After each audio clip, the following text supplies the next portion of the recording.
you're new here, my name's Denise. I am 63 years old. I just said I was 62. I am 63 and I have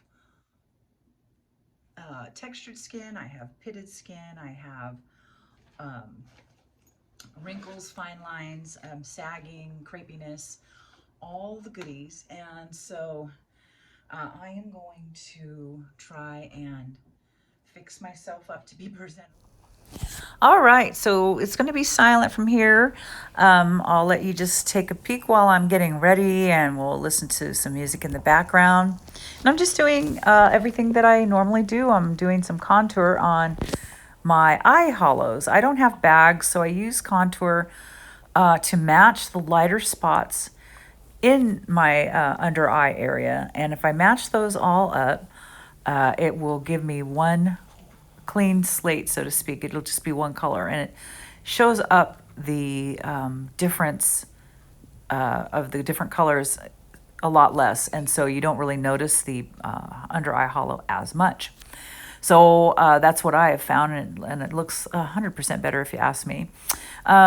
So right now I have mixed my L'Oreal True Match with CoverGirl Ageless, and I love that. The True Match has just enough coverage in it to cover up my little imperfections. I've got some different colors on my face, that little blotches and stuff like that, discolorations, and that covers it up quite well, very easy, and it feels nice and light when I mix it with the Ageless by CoverGirl. It's such a nice formula. Together, it feels really good, and mixing those together, it does last almost all day. So I am going to set my under eyes with powder. This is L'Oreal. This is a waterproof powder foundation. And usually I use my translucent e.l.f., but I wanted to use something that would give me a bit of lighter color, actually. I want to find some brightening under eye powder is what I really need to find. And I find that putting that on with a small powder puff is a little bit better than putting it on with the brush, because when I press down with the powder puff, I can actually press those wrinkles, spread them open, so to speak, by pressing them, and then actually get that powder in there. So there is no crease and you can't see any line that way. I've just got my Luminoso by Milani, and that is actually technically a blush, but I use it as a bronzer and blush, and it's got a little bit of a kind of a gold sheen to it. So I don't put it anywhere where my wrinkles are very prominent. So I won't put it in the middle of my forehead, but I can put it on the sides. And I put it down my nose, in between my nose and my lips, and my chin, just kind of like where the sun would naturally hit me if I was sitting outside in it. This is a great formula. I love this. It's one of my favorites. And at the price point of almost all of Milani's products is fantastic, and it's just a real pretty look.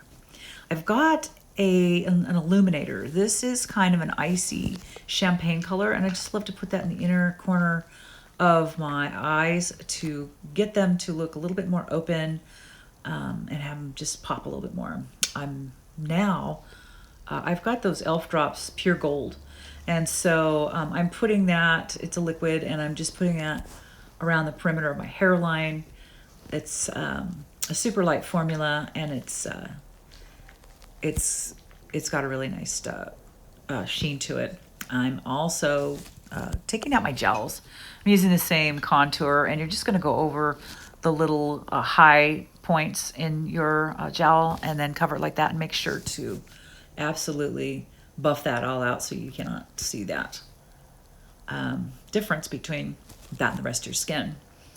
Okay, so I absolutely love Juvia. I absolutely love their formulations on all of their eyeshadows. They're rich.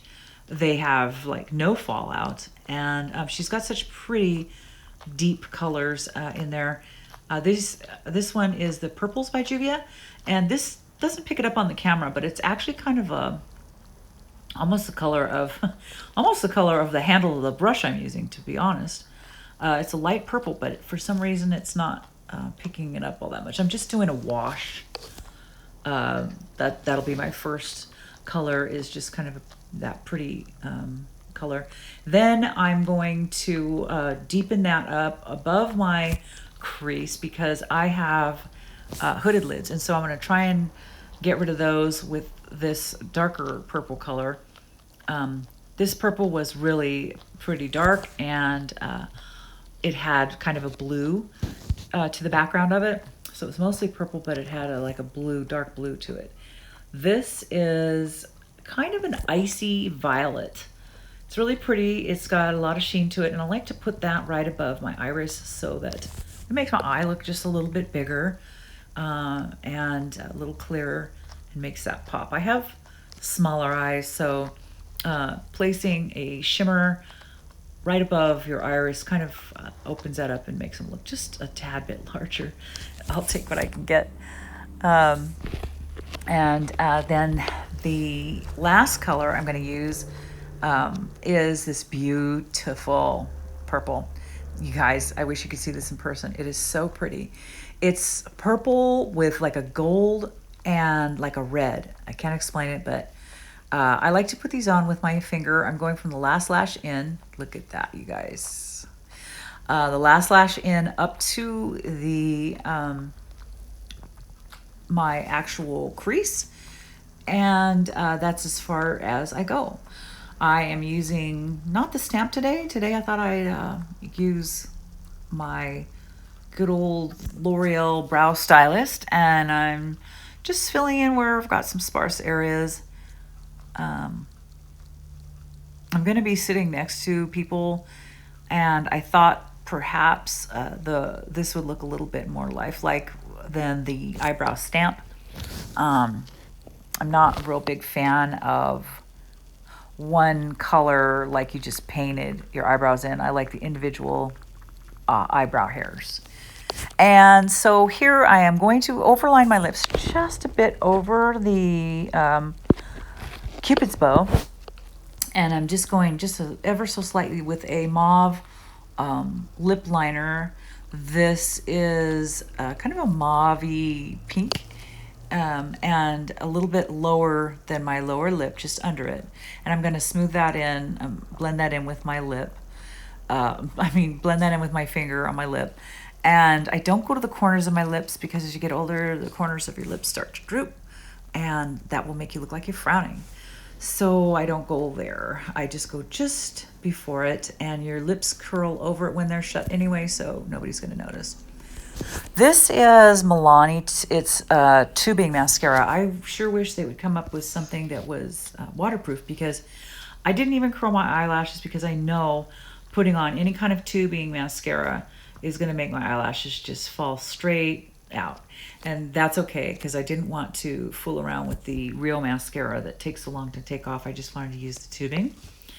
And so that's what we're doing. I'm not going to curl them.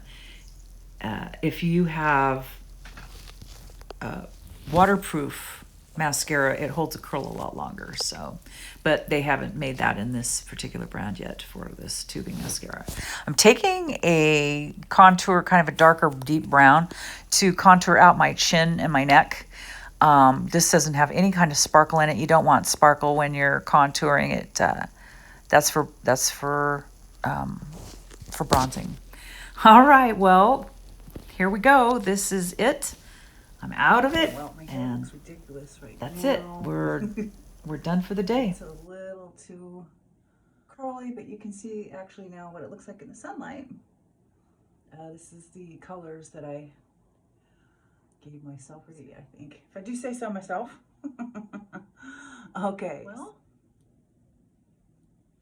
that is the look.